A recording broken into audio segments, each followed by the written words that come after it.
Shalom Bapak Ibu, saudari-saudari sekalian yang ada dalam gedung ataupun di rumah, Shalom. Ya, bagaimana pagi hari ini? Apakah sudah merasakan pemberian Tuhan? Sebelum kita mulai ibadah, saya mau ajak Bapak Ibu mungkin nengok kanan kiri sedikit ya, udah lama nggak di dalam gedung mungkin ibadah. Sama kasih tahu sebelahnya Tuhan Yesus baik. Yes, Tuhan Yesus baik. Ya puji Tuhan kita masih dapat merasakan pemberian Tuhan sejak kita buka mata ya tadi pagi, sampai kita boleh berada di dalam ruangan ini, kita akan menerima undangan Tuhan untuk beribadah. Karena dalam rumah Tuhan, kita diingatkan kembali identitas kita dan pengutusan yang Tuhan berikan. Yang tentunya bukan karena kemampuan kita, sebagai manusia yang telah dimateraikan oleh Roh Kudus, yang dipersiapkan untuk menjadi murid yang misioner dan dikasihi oleh Bapa. Saya undang kita semua untuk bangkit berdiri. Kita mau ambil waktu teduh sejenak. Tuhan berada di bait sucinya.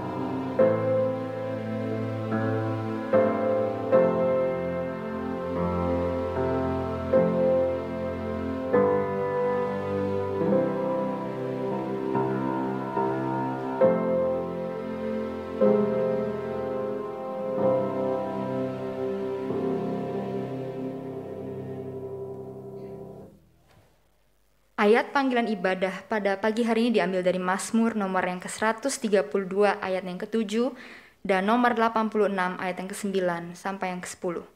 Demikian firman Tuhan. Mari kita pergi ke kediamannya, sujud menyembah pada tumpuan kakinya. Segala bangsa yang kau jadikan akan datang sujud menyembah di hadapanmu ya Tuhan, dan akan memuliakan namamu. Sebab engkau besar dan melakukan keajaiban-keajaiban. Engkau sendiri saja Allah. Dengan bersungguh-sungguh, mari kita nyatakan bahwa Tuhan kita adalah Allah yang besar dan ajaib, dan sungguh layak disembah. Kita naikkan besar dan ajaiblah karyamu.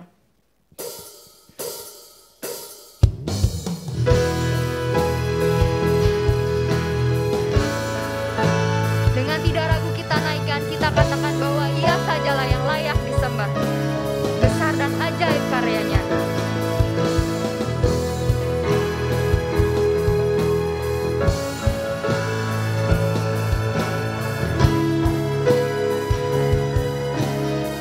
Besar dan ajaib. Besar dan ajaiblah karyamu, adil dan benarlah jalanmu. Raja segala bangsa yang maha kuasa, mulia namamu. Kita ulangi baitnya satu kali lagi. Besar dan ajaiblah karyamu. Besar dan ajaiblah karyamu, adil dan benarlah jalanmu. Raja segala bangsa yang maha kuasa, mulia namamu. Katakan layaklah segala bangsa. Layaklah segala bangsa sujud kepadamu. Sebab Kau Allah yang kudus, layak disembah. Mazmur berkata tadi, mari kita pergi ke kediamannya, sujud menyembah pada tumpuan kakinya. Segala bangsa Kau jadikan dan akan datang sujud menyembah di hadapan Tuhan kita. Dia melakukan keajaiban-keajaiban karena Engkau sendiri saja Allah.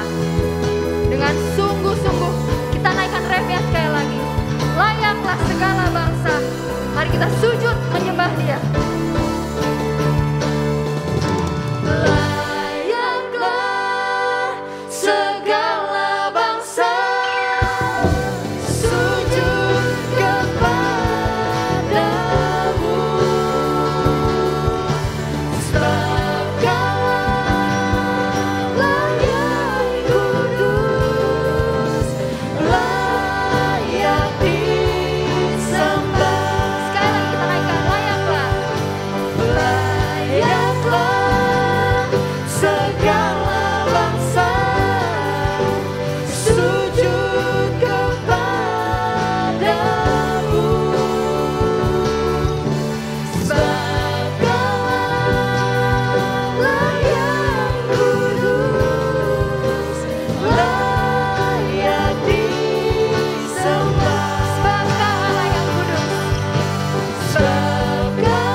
Tuhan kita adalah Allah yang layak disembah, Allah yang besar dan ajaib yang baru saja kita puji.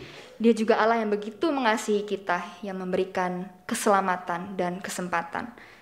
Namun banyak kali kita mengakui kesalahan dan dosa kita berjanji kepada Tuhan mau menyenangkan hati Tuhan, tapi segala kelakuan kita kembali muncul. Kelakuan yang sama, kelakuan yang lama dan menjadi sia-sia. Kita melupakan komitmen kita.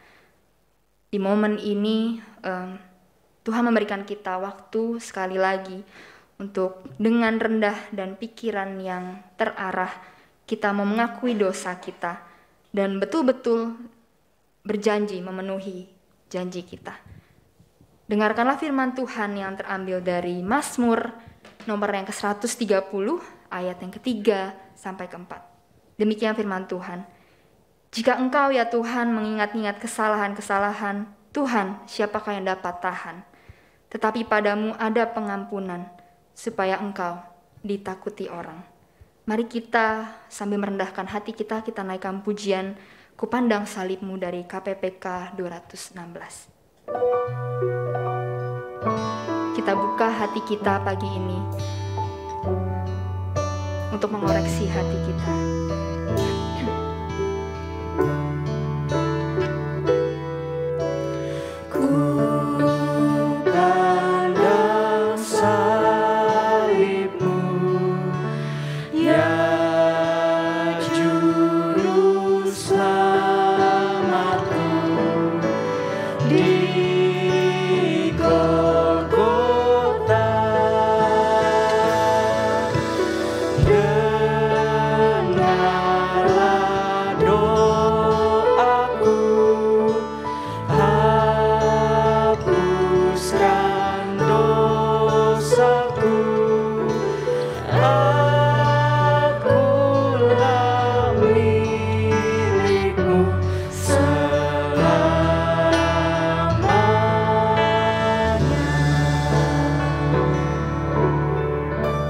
Baitnya yang kedua, Kau beri rahmat berkat pada aku yang lemah.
segala dosa dan kesalahan kita di hadapan Tuhan.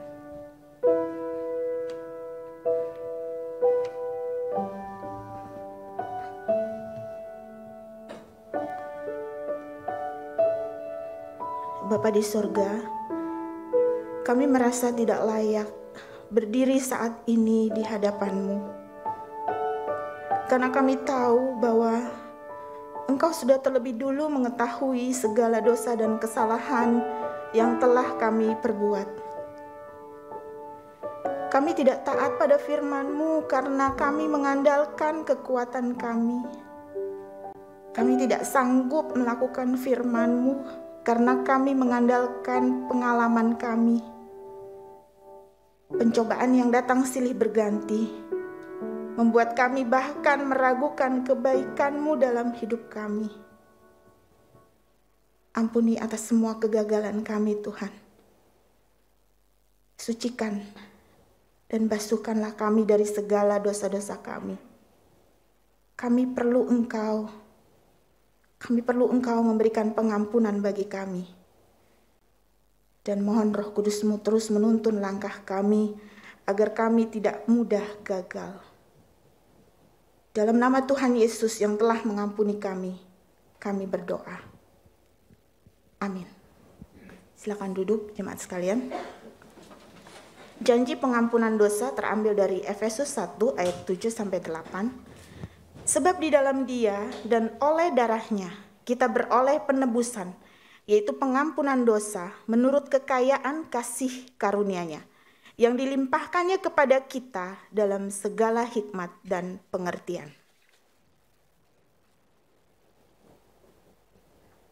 Sebagai rasa syukur atas pengampunan dosa yang kita terima, kita angkat pujian Ku Bernyanyi Puji Yesus dari KPPK 45.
Tiba saatnya bersama dengan umat Tuhan dari segala abad dan di segala tempat kita akan mengikrarkan pengakuan iman.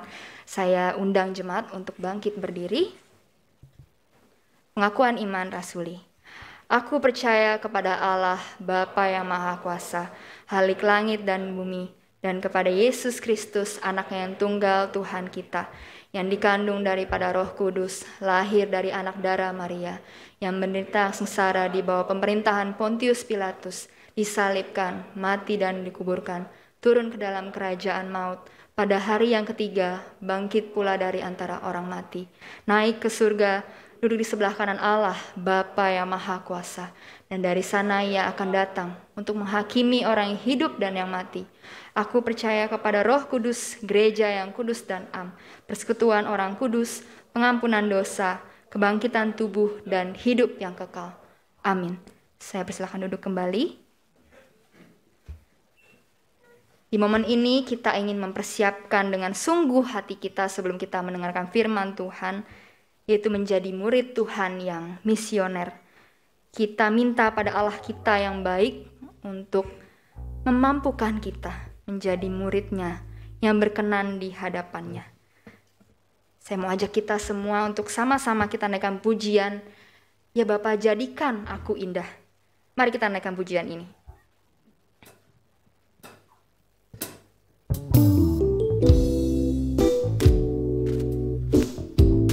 Kita nyatakan kerinduan kita untuk belajar lagi, mengenal Tuhan lebih lagi pagi ini.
Mari kita tundukkan kepala dan kita berdoa. Bapa kami yang ada di dalam sorga, Bapa yang kami kenal di dalam Tuhan kami Yesus Kristus. Pada pagi hari ini kami datang lagi ke hadapan hadirat-Mu. Dengan sukacita di hadapan Tuhan, kami mau menyerahkan hati dan seluruh hidup kami kepada-Mu. Kami mau bersungguh-sungguh bersekutu dengan Tuhan, menikmati Tuhan di dalam ibadah ini. Kami sudah memuji-muji Tuhan, dan saat ini kami akan mendengarkan suara Tuhan, apa yang Tuhan mau berbicara kepada kami. Mari Tuhan berbicaralah melalui hamba-Mu, melalui firman-Mu yang Tuhan berikan bagi kami pada hari ini. Berikan kami hati untuk siap menerima firman Tuhan dan melaksanakannya dalam kehidupan kami. Terima kasih Bapa. Kami serahkan waktu perenungan firman Tuhan ini hanya di dalam nama Tuhan kami Yesus Kristus, Tuhan dan Juru Selamat kami. Haleluya. Amin. Shalom Bapak Ibu Saudara yang dikasihi oleh Tuhan. Shalom, puji Tuhan. Kita boleh berjumpa lagi dalam ibadah onsite setiap minggu di gereja. Ya, saya berharap kita semua mencintai waktu Tuhan untuk kita datang ke rumah Tuhan, karena situasi sudah mulai mengizinkan untuk kita bisa beribadah bersama-sama di dalam gereja. Memang 2 tahun kita sudah terbiasa sehingga seringkali membuat kita masih nyaman. Tetapi sekarang waktunya sudah longgar bagi kita untuk kita bisa berkumpul bersama-sama.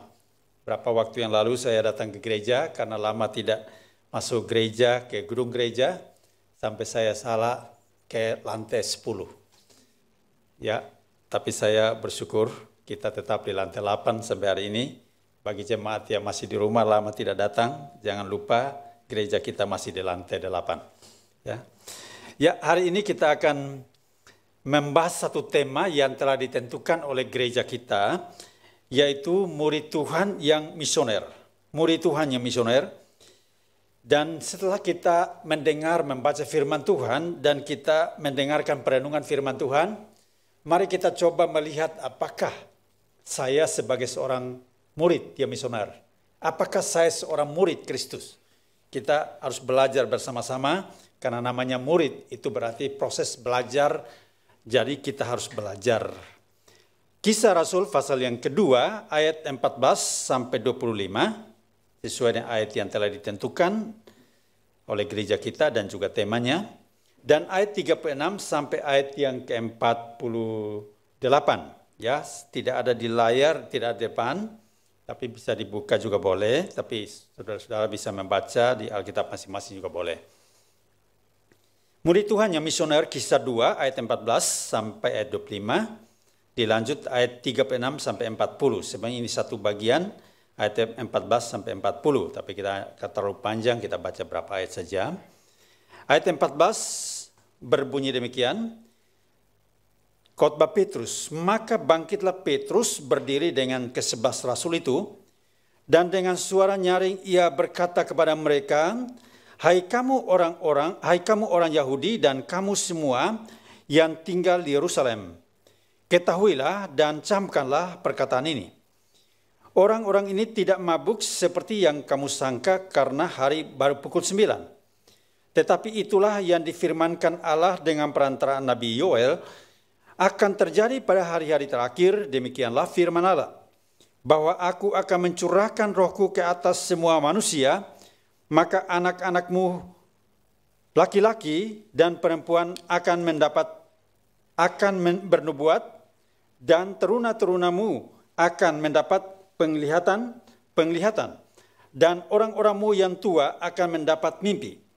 Juga ke atas hamba-hambaku laki-laki dan perempuan akan kucurahkan rohku pada hari-hari itu, dan mereka akan bernubuat. Dan aku akan mengadakan mujizat-mujizat di atas di langit dan tanda-tanda di bawah di bumi, darah dan api dan gumpalan-gumpalan asap. Matahari akan berubah menjadi gelap gulita dan bulan menjadi darah sebelum datangnya hari Tuhan, hari yang besar dan mulia itu. Dan barang siapa yang berseru kepada nama Tuhan akan diselamatkan. Hai orang-orang Israel, dengarlah perkataan ini. Yang aku maksudkan ialah Yesus dari Nazaret, seorang yang telah ditentukan Allah dan yang dinyatakan kepadamu dengan kekuatan-kekuatan dan mujizat-mujizat dan tanda-tanda yang dilakukan oleh Allah dengan perantaraan Dia di tengah-tengah kamu seperti yang kamu tahu. Dia yang diserahkan Allah menurut maksud dan rencananya telah kamu salibkan dan kamu bunuh oleh tangan bangsa-bangsa durhaka. Tetapi Allah membangkitkan dia dengan melepaskan dia dari sengsara maut, karena tidak mungkin ia tetap berada dalam kuasa maut itu. Sebab Daud berkata tentang dia, aku senantiasa memandang kepada Tuhan, karena ia berdiri di sebelah kananku, aku tidak goyah.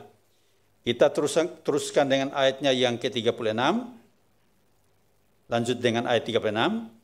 Jadi seluruh kaum Israel harus tahu dengan pasti bahwa Allah telah membuat Yesus yang kamu salibkan itu menjadi Tuhan dan Kristus.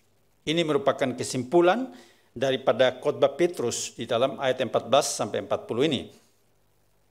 Ketika mereka mendengar hal itu, hati mereka sangat terharu, lalu mereka bertanya kepada Petrus dan rasul-rasul yang lain, "Apakah yang harus kami perbuat, saudara-saudara?" Jawab Petrus, ayat 38, jawab Petrus kepada mereka, "Bertobatlah dan hendaklah kamu masing-masing memberi dirimu dibaptis dalam nama Yesus Kristus untuk pengampunan dosamu, maka kamu akan menerima karunia Roh Kudus. Sebab bagi kamulah janji itu dan bagi anak-anakmu dan bagi orang yang masih jauh, yaitu sebanyak yang akan dipanggil oleh Tuhan Allah kita." Dan dengan banyak perkataan lain lagi, ia memberi suatu kesaksian yang sungguh-sungguh, dan ia mengecam dan menasihati mereka, katanya, "Berilah dirimu diselamatkan dari angkatan yang jahat ini." Nah, Bapak Ibu Saudara yang dikasihi oleh Tuhan, kalau kita berbicara tentang murid Tuhan yang misioner, itu berarti kita berbicara tentang murid. Siapa murid itu? Siapa murid yang misioner itu? Nah, murid dalam bahasa Ibrani, limud, dan dalam bahasa Yunani, matetes, itu memiliki dua pengertian, dua arti penting yang sebenarnya kita bisa melihat. Dari sini kita bisa melihat murid itu seharusnya bagaimana. Yang pertama, relasi antara guru dan murid yang menekankan pentingnya ikatan atau persekutuan antara guru dan murid yang terus berjalan tanpa ada batas waktu. Jadi dikatakan seorang murid itu berarti ada satu relasi, hubungan, kedekatan, ada satu komunikasi yang lancar antara murid dan guru. Itu pengertian dari limud bahasa Ibrani dan matetes bahasa Yunani. Pengertian yang kedua, saudara, proses yang dijalani seorang murid untuk belajar tiga hal. Secara kognitif, yaitu pengetahuan, afektif, yaitu segala sesuatu yang berkaitan dengan sikap, watak, perilaku, minat, emosi, dan nilai, itu dipelajari, dilakukan oleh seorang murid. Ini pengertian daripada seorang murid. Nah, kalau kita berbicara tentang murid, sebenarnya murid itu tidak hanya berbicara tentang 12 murid yang menjadi murid Tuhan Yesus. Kalau kita berbicara tentang murid pada zaman Perjanjian Baru, itu semua pengikut Kristus itu disebut murid Kristus. Bahkan sampai hari ini, murid itu dalam pengertian orang percaya. Dan bisa dikatakan itulah jemaat Tuhan. Kita sebagai orang percaya kepada Kristus sebagai Tuhan dan Juru Selamat, kita adalah murid-murid Tuhan.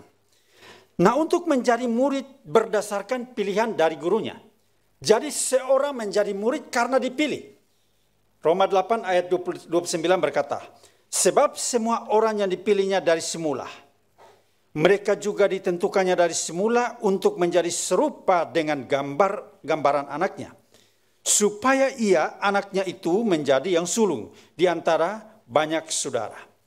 Nah, saudara, untuk menjadi serupa segambar dengan anaknya, maka itu menunjuk kepada Kejadian pasal yang pertama ayat yang ke-27. Maka Allah menciptakan manusia itu menurut gambarnya, menurut gambar Allah diciptakannya dia laki-laki dan perempuan, diciptakannya mereka. Jadi Bapak Ibu Saudara yang dikasihi oleh Tuhan, dengan kata lain, menjadi seorang murid berarti menjalani proses pemulihan menjadi manusia sesuai rancangan Allah. Menjadi seorang murid itu berarti menjadi manusia sesuai dengan ciptaan Allah yang semula. Kalau dilihat dari segi pengertian ini, maka sebenarnya banyak manusia yang belum jadi manusia. Kalau kita lihat dari pengertian ini. Karena manusia yang diciptakan oleh Allah itu adalah manusia yang dikatakan seperti murid yang kita bahas ini. Jadi murid itu belajar firman Allah. Murid itu belajar mendengar suara Tuhan. Murid itu mentaati apa yang dikatakan oleh gurunya. Murid itu mengikuti gurunya kemana ia pergi. Dan dia melihat apa yang dikerjakan oleh gurunya. Dan dia melakukan seperti yang dilakukan oleh gurunya. Kalau gereja-gereja Korea, saya melihat berapa kali saya melihat gereja di Korea, saya ikut langsung ibadah.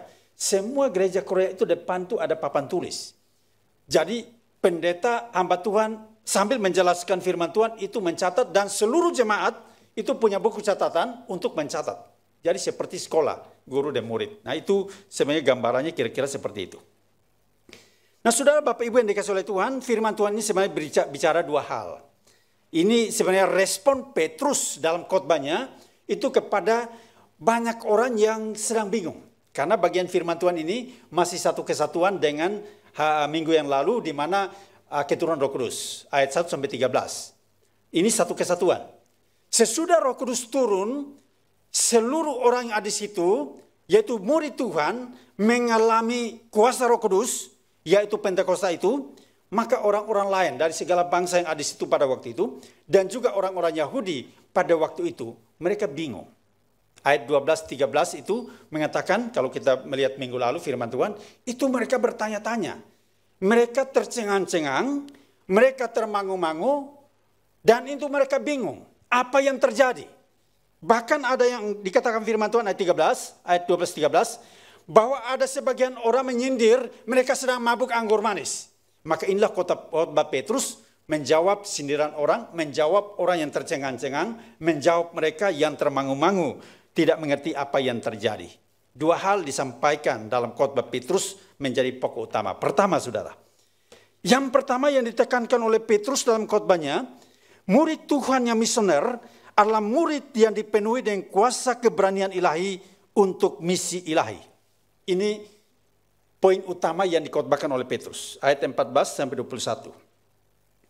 Fokus daripada khotbah Petrus di bagian pertama ini adalah kuasa ilahi, kuasa Roh Kudus, yaitu kuasa Pentakosta yang minggu lalu sudah dibahas dari hari keturunan Roh Kudus. Dari khotbah utama Petrus ini, poin utama Petrus ini, beberapa hal menjadi penekanan. Pertama, murid Tuhan yang misioner diberi keberanian untuk berani berbicara kebenaran di tengah yang tidak benar. Ayat 14, maka bangkitlah Petrus berdiri dengan 11 rasul itu. Dan dengan suara nyaring ia berkata kepada mereka, hai kamu orang Yahudi dan kamu semua yang tinggal di Yerusalem, ketahuilah dan camkanlah perkataan ini. Saudara, Petrus itu orang yang tadinya penakut, sampai ia menyangkal Tuhan 3 kali. Tapi sesudah dia dipenuhi dengan kuasa Roh Kudus hari Pentakosta, dia berdiri di tengah-tengah banyak orang yang sedang menyindir, yang sedang tercengang-cengang, dan juga yang sedang termangu-mangu, dan yang juga sedang menyindir mereka dan mengolok mereka. Dia berani menantang dan berbicara kebenaran di tengah mereka yang punya persoalan, di tengah yang tidak benar, di tengah mereka yang bertanya-tanya apakah yang terjadi ini. Mereka sedang bertanya-tanya, bahkan mengolok dan juga menyindir. Tapi dia berdiri dengan keberanian daripada kuasa Roh Kudus itu untuk menyampaikan kebenaran kepada mereka yang berada di situ. Bagian ini Petrus menjawab kebingungan dan sindiran banyak orang. Saudara, saya melihat bahwa kesan bagi seorang murid yang misioner itu selalu berhadapan dengan sindiran-sindiran seperti ini. Seorang murid yang misioner, seorang murid yang sungguh-sungguh menjadi murid, dia selalu berhadapan dengan segala macam tantangan, kesulitan, masalah. Kalau kita belum berhadapan dengan tantangan, masalah, disalah mengerti orang ketika melayani Tuhan, disalah mengerti orang ketika kita beribadah, bersekutu dengan Tuhan, atau kita tidak pernah mengalami masalah di dalam mengikuti Tuhan, di dalam iman kita, kita harus pertanyakan, saya ini sebenarnya sudah seorang murid yang sungguh-sungguh atau tidak? Ya bisa juga, karena Tuhan tahu iman kita masih lemah, Tuhan tidak kasih pencobaan melebihi iman kita. Tapi pada umumnya seorang murid misioner, dia selalu berhadapan dengan tantangan dan kesulitan. Nah, pekerjaan misi selalu berhadapan dengan orang-orang yang bingung dan yang bertanya-tanya. Orang-orang yang selalu bertanya kemana situasi yang membuat dia akhirnya bertanya-tanya. Kagum dengan semua yang terjadi, tapi juga bertanya-tanya, kenapa demikian? Nah, itulah pekerjaan misi selalu berhadapan dengan orang yang demikian. Yaitu orang yang selalu bertanya, bingung, bahkan dengan penuh bermasalah, dan juga sedang mengolok dan juga menyindir. Ini pekerjaan misi berhadapan dengan orang-orang yang demikian. Banyak orang sedang bertanya kepada kita, kepada orang-orang yang percaya, termasuk kita adalah murid Tuhan. Apakah kita bisa memberi jawaban kepada mereka? Banyak pertanyaan karena tidak tahu arah hidupnya kemana. Banyak pertanyaan karena tidak tahu nanti mati kemana. Banyak pertanyaan yang terjadi karena dia belum memiliki kepastian hidup. Dan kita harus memberi jawaban kepada mereka. Saudaraku yang dikasih oleh Tuhan, kebingungan ini tidak hanya terjadi pada murid pada waktu itu dalam hari Pentakosta. Tapi kebingungan ini terjadi pada orang-orang Kristen zaman sekarang pun. Orang-orang percaya dan orang jemaat Tuhan pada zaman sekarang pun banyak yang bingung. Bahkan banyak yang masih belum tahu persis nanti saya mati kemana. Saya khawatir kalau jemaat GKY Karawaci ada juga yang masih bingung nanti mati kemana. Tidak tahu nanti mati itu kemana. Ini satu persoalan yang harus diselesaikan sebelum kita meninggalkan dunia ini, saudara. Saudaraku yang dikasih oleh Tuhan, Tuhan mau supaya kita punya kepastian. Kita harus tahu kemana kita pergi. Banyak orang mempersiapkan hidupnya kalau mati biarlah ia dikagumi orang. Karena dia punya jasa yang besar sehingga dia mempersiapkan diri. Tidak hanya waktu hidup persiapkan diri. Tetapi mempersiapkan diri sampai mati. Bahkan kuburnya pun sudah disiapkan. Dan juga dia sudah bisa merancang bagaimana banyak orang nanti akan datang melayat pada waktu dia meninggal. Saudaraku yang dikasih oleh Tuhan, sebenarnya tidak terlalu penting, walaupun itu penting, berapa banyak orang melayat pada waktu seorang meninggal. Berapa banyak orang yang akan mengantar ke kuburan pada waktu meninggal. Siapa orang penting yang mengantar ke kuburan pada waktu meninggal. Itu tidak terlalu penting walaupun penting. Tapi yang terpenting dan yang paling penting bagi seorang meninggal, bukan siapa yang mengantar ke kuburan, tapi siapa yang menjemput Anda. Ini menjadi persoalan utama. Kita harus tahu pasti dulu, kalau saya mati siapa yang menjemput saya. Kalau saudara belum tahu pasti ini siapa yang menjemput, ya usul saya jangan mati dulu. Tapi mau bagaimana? Kematian itu saudara, kita tidak bisa mempersiapkan nanti saya mati kapan, jam berapa, hari apa, ini kita tidak bisa persiapkan. Bahkan ya tidak ada yang tahu. Kalau saudara seorang meninggal, itu pasti dijemput oleh dua malaikat. Salah satu dari dua malaikat ini. Malaikat sorgawi atau malaikat maut. Kalau dijemput malaikat sorgawi, puji Tuhan. Tapi kalau dijemput malaikat maut, lebih baik tawar-menawar jangan mati dulu. Ya minta undur kalau Tuhan berkenan. Kalau Tuhan tidak berkenan, lebih baik bertobat sebelum mengakhiri hidup ini. Mereka tidak hanya bingung dan bertanya-tanya apa artinya ini. Dalam ayat 12, tetapi sebagian menyindir mengolok bahwa mereka sedang mabuk anggur manis. Pekerjaan misi selalu berhubungan dengan sindiran dan olokan. Bahkan semua murid Tuhan yang misioner pasti berhadapan dengan sindiran, olokan, penolakan, tantangan, bahkan kematian. Nah saudaraku yang dikasih oleh Tuhan, gereja, saya menulis satu bagian di sini, menjadi satu pegangan. Misi gereja yang tidak berfokus kepada orang-orang yang sedang bingung. Tidak fokus kepada orang-orang yang tidak punya kepastian hidup. Yang tersesat dan terhilang. Itu bukan misi Kristus. Ini satu penegasan. Misi gereja yang tidak fokus kepada jiwa. Misi gereja yang tidak fokus kepada mereka yang bingung. Seperti orang-orang yang bingung pada waktu itu. Misi gereja yang tidak fokus kepada mereka yang tidak punya kepastian hidup. Misi gereja yang tidak fokus kepada mereka yang terhilang. Seperti Yesus datang mencari yang terhilang. Itu bukan misi Kristus. Bisa jadi itu misi gereja, tetapi bukan misi Kristus. Kita dipanggil, gereja umat Tuhan, jemaat dipanggil, gereja dipanggil untuk melaksanakan misi Kristus. Bagian yang kedua, murid Tuhan yang misioner diberi keberanian untuk berani menjawab tantangan misi yang dihadapinya. Jadi fokus khotbah Petrus yang pertama di sini, di bagian yang kedua menegaskan bahwa murid Tuhan yang misioner diberi keberanian untuk berani menjawab tantangan misi yang dihadapinya. Ayat 38 yang tadi menjadi kesimpulan khotbah, jawab Petrus kepada mereka, bertobatlah dan hendaklah kamu masing-masing memberi dirimu dibaptis dalam nama Yesus Kristus untuk pengampunan dosamu, maka kamu akan menerima kuasa Roh Kudus. Penekanan utama daripada ayat 38 ini, yaitu seorang murid yang misioner, penekanannya yaitu orang yang sudah bertobat dan dibaptis. Itu seorang murid yang misioner, seorang murid Kristus. Berarti dia sudah dibaptis dan sudah bertobat. Nah saudaraku yang dikasih oleh Tuhan, kata bertobat dan hendaklah di sini, dalam ayat 38 di sini, ini memiliki satu kesamaan arti. atau sesuatu yang harus dilaksanakan bersama-sama. Jadi bertobat harus dilakukan dengan tindakan untuk melakukan sesuatu, memberikan diri dibaptis. Orang yang bertobat tetapi tidak, orang yang dibaptis tapi tidak bertobat, itu sebenarnya bukan murid Kristus. Bertobat itu membutuhkan satu pengakuan, satu keputusan, satu tindakan yang penuh pengorbanan yang mengakibatkan sesuatu terjadi. Itulah murid Tuhan yang misioner dan itulah gereja. Gereja bukan gedung tetapi orangnya. Artinya kalau seorang dibaptis itu harus bertobat. Orang Kristen yang bertobat atau orang Kristen tanpa pertobatan yang memenuhi satu gereja itu bukan gereja. Sebaliknya satu orang saja pun yang sudah bertobat menerima Yesus sebagai murid Tuhan, itulah gereja.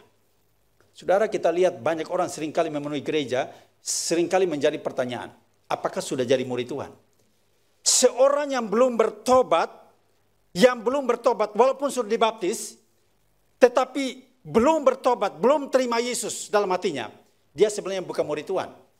Dan dia juga sebenarnya bukan jemaat Tuhan. Bisa jadi jemaat gereja, tapi bukan jemaat Tuhan. Karena dia belum bertobat, belum mengenal Tuhan. Firman Tuhan jelas berkata, barang siapa memiliki Roh Kristus, dia adalah milik Kristus. Barang siapa tidak memiliki Roh Kristus, ia bukan milik Kristus. Yaitu roh yang roh yang disampaikan atau keturunan Roh Kudus pada minggu lalu telah disampaikan itu. Barang siapa memiliki Roh Kristus, dia adalah milik Kristus. Jadi kita harus belajar sungguh-sungguh menjadi seorang murid yang sungguh percaya kepada Tuhan. Bagian yang ketiga, penekanan dari khotbah Petrus yang pertama di sini, murid Tuhan yang misioner diberi kuasa keberanian untuk berani mengerjakan pekerjaan-pekerjaan yang kudus. Jadi seorang murid yang misioner itu diberi keberanian untuk mengerjakan pekerjaan yang kudus. Pekerjaan kudus itu adalah satu pekerjaan melayani Tuhan. Satu pelayanan yang kita lakukan untuk kemuliaan Tuhan. Artinya ketika kita melayani dalam gereja Tuhan, kita harus memberi diri sebagai seorang yang sudah bertobat, seorang yang sudah dikuduskan, dan dengan butuh keberanian untuk melayani. Karena melayani itu banyak tantangan, banyak kesulitan. Seringkali banyak masalah yang muncul terjadi bagi orang yang melayani Tuhan dengan sungguh-sungguh. Dia sudah sungguh-sungguh melayani Tuhan, tetapi banyak tantangan yang dihadapi. Maka perlu keberanian untuk melaksanakan hal-hal yang kudus. Pekerjaan-pekerjaan yang kudus yaitu pelayanan bagi Tuhan. Kisah 1 ayat 8, tetapi kamu akan menerima kuasa kalau Roh Kudus turun ke atas kamu. Dan kamu akan menjadi saksiku di Yerusalem dan di seluruh Yudea dan Samaria dan sampai ke ujung bumi. Kisah 1 ayat 8 ini adalah master plan misi Allah bagi dunia. Master plan misi Allah bagi dunia ini apa dan bagaimana, apakah sudah berjalan dalam dunia sekarang ini? Kalau kita melihat pergerakan Injil, saya menulis sini secara garis besar, abad pertama di Yerusalem kegerakan Pentakosta. Abad kedua sampai abadnya yang ke-15 di Roma, abad 1 sampai 5 abad zaman kemenangan Injil, dan abad 6 sampai abad 15, 10 abad kehilangan arah dan kuasa Injil. Abad ke-16 sampai abad ke-18 di Jerman, Eropa, 3 abad kemajuan Injil. Abad ke-19 di Inggris, 1 abad kemuliaan Injil. Abad ke-20 di Amerika, abad revolusi Roh Kudus. Banyak ajaran sesat juga muncul pada zaman ini atau pada permulaan abad ke-20. Abad ke-20 pertengahan di Asia, dari Asia dunia ketiga dan berputar kembali ke Yerusalem untuk penggenapan janji kedatangan Tuhan yang kedua kali. Jadi kita melihat putaran Injil itu dari hari Pentakosta dibawa ke Eropa, kemudian berkembang dan ke segala tempat sampai kembali kepada Asia. Nanti berputar kembali ke Yerusalem, itu sampai kedatangan Tuhan Yesus yang kedua kali. Sekarang sudah di Asia dan tinggal menunggu waktu kedatangan Tuhan Yesus yang kedua kali. Ini penekanan khotbah Petrus yang pertama. Yang kedua, yang terakhir, yang kedua, dari penekanan khotbah Petrus ayat 22 sampai 25, 36, 40. Murid Tuhan yang misioner adalah murid yang fokus kepada gurunya yaitu Yesus Kristus. Fokus daripada khotbah Petrus dalam bagian kedua ini adalah Yesus Kristus adalah Mesias juru selamat dunia yang telah mati dan bangkit. Beberapa penekanan yang disampaikan Petrus di bagian ini. Pertama, Yesus dari Nazaret yang penuh kuasa dan mujizat. Ini penekanan Petrus di dalam ayat yang ke-22. Dalam ayat 22 di situ Petrus berkata begini, "Hai orang-orang Israel, dengarlah perkataan ini. Yang aku maksudkan ialah Yesus dari Nazaret, seorang yang telah ditentukan Allah dan yang dinyatakan kepadamu dengan kekuatan-kekuatan dan mujizat-mujizat dan tanda-tanda yang dilakukan oleh Allah dengan perantaraan Dia di tengah-tengah kamu, seperti yang kamu tahu." Nah, segala kuasa itu ada di dalam tangan Yesus dari Nazaret. Segala kuasa telah diberikan kepada Yesus yang disalibkan itu. Matius pasal yang ke-28 ayat 18 dan 19, Yesus mendekati mereka dan berkata, "Kepadaku telah diberikan segala kuasa di sorga dan di bumi." Baru Tuhan Yesus berkata begini, karena itu Tuhan Yesus menerima semua kuasa, kemudian berkata kepada murid-murid, "Karena itu pergilah, jadikan semua bangsa muridku." Jadi karena semua kuasa ada di tangan Tuhan, maka Tuhan berikan kuasa kepada murid-murid supaya mereka bisa melaksanakan pekerjaan misi sebagai seorang murid yang misioner untuk melaksanakan misi, pekerjaan misi itu. Nah, saudara, pekerjaan misi adalah pekerjaan menerima kuasa, bukan baru pergi ke ladang misi menjadi murid Tuhan yang misioner. Pergi dengan kuasa Kristus, bukan kuasa dari manusia, atau dari kuasa dari pendeta, atau majelis, atau kuasa dari program gereja, tetapi kuasa dari Kristus, karena misi adalah mengerjakan misi Kristus, bukan misi gereja. Gereja seharusnya tidak punya misi, tetapi gereja harus melaksanakan misi Kristus yang ditugaskan Kristus baginya. Makanya para pengurus misi dalam satu gereja harus berdoa untuk menerima misi dari Kristus untuk dilaksanakan oleh gereja. Jadi saudaraku yang dikasihi oleh Tuhan, ini jelas. Kita harus mengerti dulu. Gereja sebenarnya tidak punya misi. Gereja melaksanakan misinya Kristus. Misinya Kristus itu diberikan kepada gereja, supaya gereja melaksanakan misi Kristus itu dimanapun dia berada. Banyak gereja melaksanakan bukan misinya Kristus. Sehingga terjadi persoalan, terjadi masalah, yang berbagai macam masalah muncul. Karena apa? Bukan misi Kristus yang dilaksanakan, tapi misi pribadi yang dilaksanakan. Misi satu orang dilaksanakan. Misi Kristus jelas, jiwa yang terhilang. Itulah misi Kristus. Yesus datang ke dalam dunia untuk mencari mereka yang terhilang. Dan gereja pun, misi gereja pun harus melakukan ini. Yang kedua, penekanan Petrus dari khotbah yang bagian yang kedua, hakim dan pengadilan dunia tidak punya kuasa apapun atas Yesus. Ayat 22 dan 23 dan 24. Dia yang diserahkan Allah menurut maksud dan rencananya, telah kamu salibkan dan kamu bunuh oleh tangan bangsa-bangsa durhaka. Tetapi Allah membangkitkan dia dengan melepaskan dia dari sengsara maut. Karena tidak mungkin ia tetap berada dalam kuasa maut itu. Saudaraku yang dikasihi oleh Tuhan, pengampunan dosa dan rencana keselamatan dunia ada dalam rencana Tuhan, dalam misi Tuhan, dalam hati Tuhan.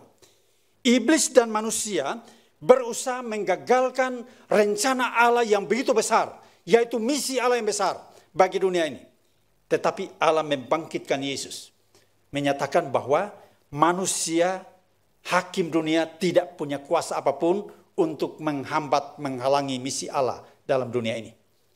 Jikalau gereja melaksanakan misi Kristus, saya percaya misi ini akan melayani banyak orang dan akan membawa banyak orang untuk mengenal Dia sebagai Tuhan dan Juru Selamat.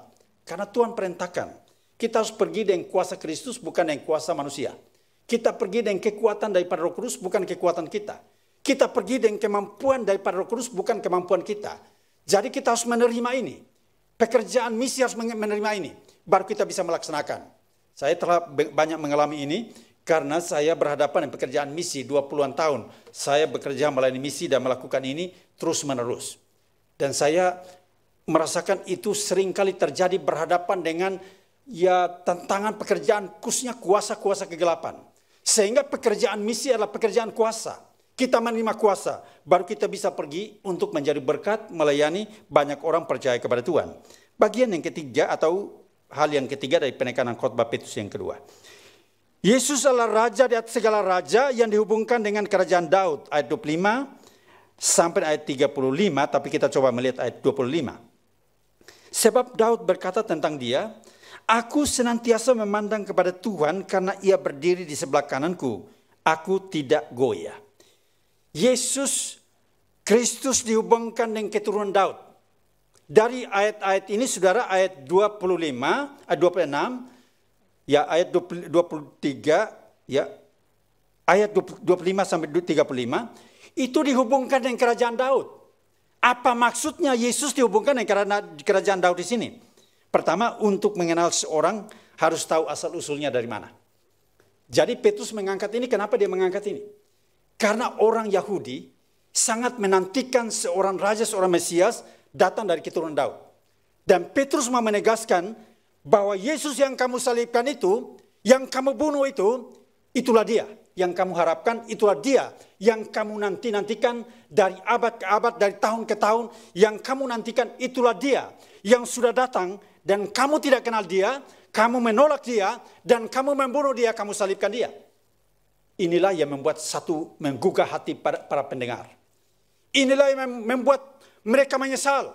Inilah yang membuat mereka bertobat. Kemudian mereka memberi diri, dibaptis. Dan mereka percaya kepada Tuhan, 3.000 orang.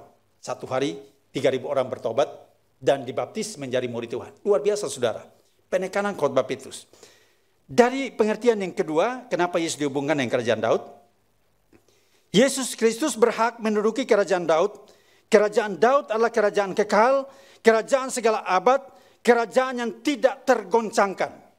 Jadi saudaraku yang dikasih oleh Tuhan, kerajaan yang diberikan kepada Daud, keturunan Daud, yang diduduki oleh Yesus Kristus sebagai raja, adalah kerajaan yang tidak tergoncangkan. Ibrani 12 ayat 28 berkata, karena kita telah menerima kerajaan yang tidak tergoncangkan. Karena itu marilah kita memuliakan Tuhan. Saudaraku yang dikasih oleh Tuhan, gereja, umat Tuhan, jemaat Tuhan, murid Tuhan, kita menerima, kita diberi kerajaan yang tidak tergoncangkan. Kita diberi kerajaan yang tidak tergoncangkan, ini berarti kita teguh, kita berdiri tetap, dan kita bisa melayani Tuhan karena kekuatan yang datang daripada Tuhan. Saudara, saya mau beritahu, dunia ini goncang, ekonomi goncang, kesehatan bisa goncang, dan juga bisnis kita bisa goncang. Dunia pun ikut tergoncang. Tapi firman Allah berkata, ia telah memberikan kepada kita, kita menerima satu kerajaan yang tidak tergoncangkan. Luar biasa saudara. Murid Tuhan, gereja Tuhan, jemaat Tuhan, diberi kerajaan yang tidak tergoncangkan. Artinya kita dipelihara, kita dilindungi, kita dijaga dengan kuasa dan kekuatan daripada dia yang disalibkan, yang mati dan bangkit itu. Yang terakhir, penekanan khotbah Petrus. Yesus adalah Tuhan dan Kristus. Ayat 38 artinya Mesias. Ayat 36. Jadi seluruh kaum Israel harus tahu dengan pasti bahwa Allah telah membuat Yesus yang kamu salibkan itu menjadi Tuhan dan Kristus. Inilah penekanan daripada Petrus bahwa Yesus yang kamu salibkan itu sekarang Allah membuat dia menjadi Tuhan dan Kristus. Artinya dia itulah Mesias yang sudah akan datang ke dalam dunia itu. Yang adalah juru selamat dunia, yang adalah juru selamat bagi kamu. Inilah penekanan Petrus yang luar biasa, sehingga ketika mereka mendengarkan itu, maka di dalam ayatnya yang ke-38, 40 di situ, 39, 40 di situ, mereka memberikan diri, kemudian dibaptis dan percaya kepada Tuhan. Pekerjaan misi saudara, murid Tuhan, harus berhadapan dengan jiwa-jiwa yang akan binasa. Dan harus memberitakan Injil, membawa misi Kristus untuk dunia ini. Kemudian dengan misi dan kekuatan kuasa daripada Kristus itu, kita memberitakan Injil. Dan saya percaya, kalau kita memberitakan Injil, pasti ada pertobatan. Walaupun kita tidak bisa membuat satu orang bertobat. Bertobat itu pekerjaan Roh Kudus. Saya seringkali berkhotbah, saya tidak terlalu pusing berapa orang mau bertobat. Berapa orang mau percaya kepada Tuhan bertobat, saya tidak terlalu pusing. Tapi yang paling penting, saya melaksanakan tugas, yaitu beritakan Injil. 2 minggu lalu saya diundang di satu gereja, karena gereja itu mau buka pos pekabaran Injil di seluruh Jabodetabek, di Jakarta Pusat. Satu tantangan misi. Poin saya yang utama adalah bertobat. Jikalau kita bertobat, kemudian kita dipenuhi dengan kuasa Roh Kudus, kemudian kita menjadi murid Tuhan, kemudian kita bisa pergi dan bisa melaksanakan misi Kristus dan memberitakan Injil, saya percaya ada jiwa-jiwa yang Tuhan sudah siapkan untuk bertobat menjadi murid Kristus. Ini pekerjaan misi. Karena itu Bapak Ibu Saudara yang dikasihi oleh Tuhan, sebagai pertanyaan refleksi bagi kita, murid Tuhan yang misioner adalah murid yang menerima kuasa ilahi untuk mengerjakan pekerjaan ilahi yang berfokus kepada Kristus dan misinya, yaitu jiwa-jiwa yang belum bertobat dijadikan murid Tuhan yang misioner. Sudahkah saudara menjadi murid Tuhan yang misioner? Mari kita renungkan dan kita jawab itu dalam hidup kita, dan biarlah menjadi pegangan bagi kita, kekuatan bagi kita untuk terus setia mengikuti Tuhan. Tundukkan kepala, kita berdoa. Bapa, kami bersyukur untuk firman Tuhan yang sudah kami renungkan, yang sudah kami dengar bersama-sama. Kami bersyukur sebagai seorang murid yang misioner, kami diingatkan untuk hidup dalam kuasa dan kekuatan Roh Kudus. Untuk kami diutus pergi di tengah lingkungan di mana kami berada. Di tempat pekerjaan kami, di rumah keluarga kami, dan juga di lingkungan di mana kami tinggal, di dalam perjalanan hidup kami sebagai seorang pelajar, seorang yang bekerja, seorang yang melayani. Tuhan pakai kami untuk kami boleh melaksanakan misi Kristus sebagai murid yang misioner. Terima kasih Bapa. Kami bersyukur untuk firman Tuhan yang sudah kami dengar pagi ini. Segala hormat kemuliaan kami kembalikan ke dalam tangan kuasa-Mu. Di dalam nama Tuhan Yesus Kristus, Tuhan dan Juru Selamat kami sudah berdoa bersyukur kepada Bapa di sorga. Haleluya. Amin. Ya, saya serahkan kembali.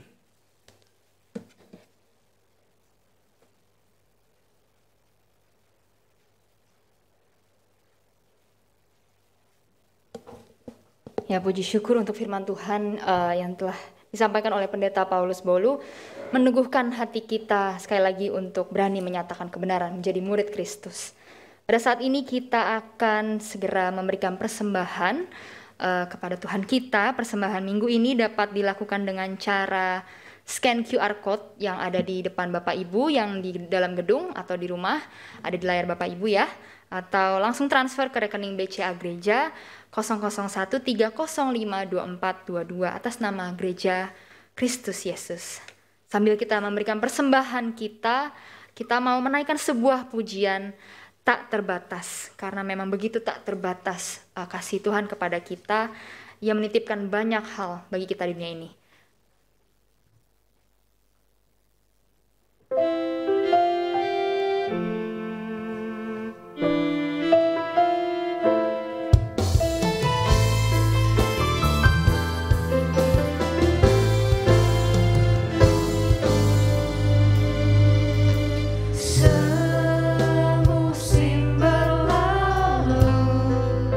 Namun kau selalu pelihara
kita tundukkan kepala kita berdoa. Bapa di surga, terima kasih ya Bapa untuk pagi hari ini dan Engkau sekali lagi memberikan kami kesempatan untuk mendengarkan firman-Mu dan menjadi murid-Mu yang sesungguhnya. Di saat ini kami ingin berdoa untuk memberikan persembahan dari segala yang Engkau telah percayakan kepada kami, biar persembahan ini boleh menjadi persembahan yang harum bagi Engkau. Tidak hanya persembahan ini ya Bapa, tapi kami ingin mempersembahkan hidup kami, apapun yang kami miliki, yang Engkau anugerahkan dalam kehidupan ini. Biar kami boleh terus berkarya di dunia ini untuk kemuliaan-Mu saja ya Bapa. Kami serahkan segalanya hanya di dalam nama Tuhan Yesus Kristus. Kami berdoa dan mengucap syukur. Amin. Kita akan mendengarkan warta jemaat.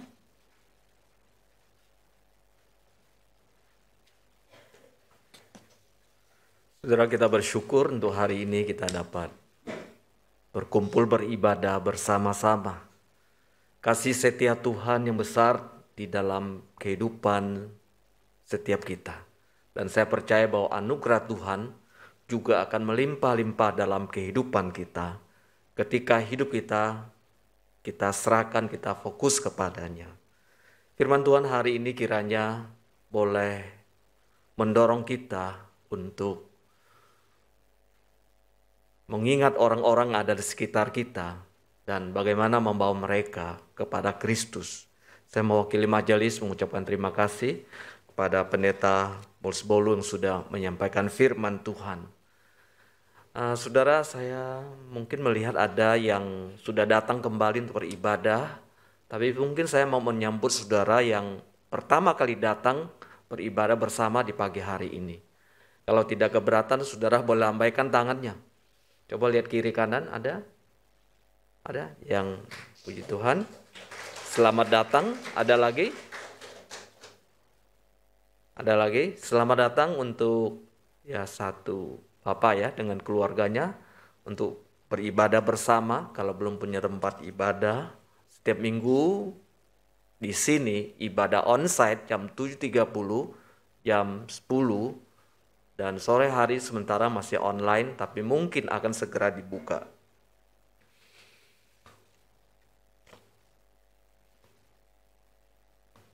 Saudara, nanti di kebaktian umum kedua jam 10 ada baptisan dewasa dan CD. Ada dua saudara-saudari kita, yang pertama Herlisa Keng akan baptis dewasa, kemudian Edward Nataldia, Wijaya Pranata akan di CD. Kemudian yang berikutnya kaitan dengan ibadah onsite. Saudara, ibadah onsite ya seperti ini ya, kita akan merasakan sebuah kehangatan satu dengan yang lain. Ibadah secara komunal satu dengan yang lain, kita bisa bersekutu dan sudah dibuka dan mengundang seluruh jemaat bisa datang kembali untuk beribadah secara onsite di gedung gereja setiap minggu jam 7.30, jam 10. Kemudian anak sekolah minggu juga sudah dibuka jam 7.30, jam 10 bersama dengan kebaktian umum, termasuk Komisi Remaja jam 7.30. Mari kita sebagai orang tua memberikan sebuah dorongan, encourage kepada anak-anak kita untuk kembali ya seperti biasa untuk beribadah, untuk belajar firman Tuhan supaya mereka bisa bertumbuh secara spiritual dengan baik.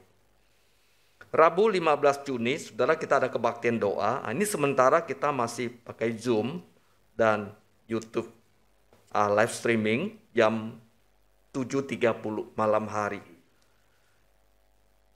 Sabtu 25 Juni, saudara, ada pernikahan.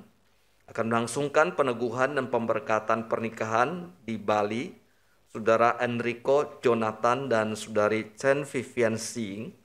Senap majelis mengucapkan selamat untuk pasangan ini menempuh dalam keluarga yang baru. Kiranya Tuhan memberkati. Yang terakhir kaitan dengan pastoral care. Saudara, selama pandemi kita mengalami berbagai pergumulan. Saya percaya bahwa setiap kita mengalami pergumulan-pergumulan tersendiri. Entah pergumulan pekerjaan kita, pergumulan anak-anak kita mengalami berbagai kesulitan atau pergumulan yang lainnya. Saudara, kalau mengalami pergumulan, kami sebagai hamba Tuhan akan coba ya melakukan dengan berbagai pendekatan. Kalau diizinkan tentu kita akan mengunjungi saudara. Bagi saudara mengalami kesulitan, silakan menghubungi hamba Tuhan. Baik bagi saudara yang in counseling, plan doa, konsultasi bimbing rohani, ya bisa menghubungi HP gereja ataupun nomor hamba Tuhan untuk membimbing saudara untuk tetap bisa bertumbuh melewati masa-masa yang sulit. Demikian berita penggembalaan. Saya mengundang kita berdiri. Kita akan mengakhiri kebaktian pagi hari ini. Jemaat yang saya kasih dalam Tuhan, kembalilah ke dalam kehidupan sebagai seorang murid Kristus. Taatilah firman dan bersaksilah bagi Tuhan. Kuatkanlah yang lemah dan bantulah yang kekurangan. Kasihlah dan layani Tuhan dengan segenap hatimu. Doksologi.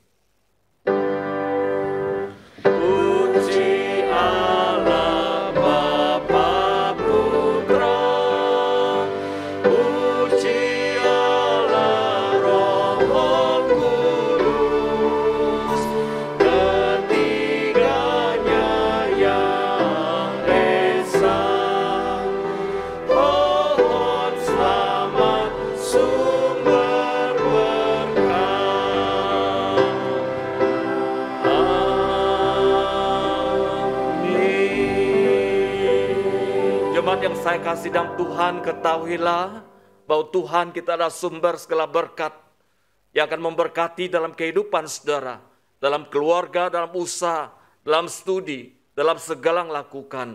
Karena itu arahkan hatimu, pulang dan terimalah berkatnya. Kasih karunia dari Tuhan kita Yesus Kristus, kasih Allah Bapa yang tidak pernah berkesudahan, persekutuan pimpin penyertaan Roh Kudus, senantiasa menyertai, menguatkan kehidupan saudara mulai saat ini, bahkan sampai selama-lamanya. Amin.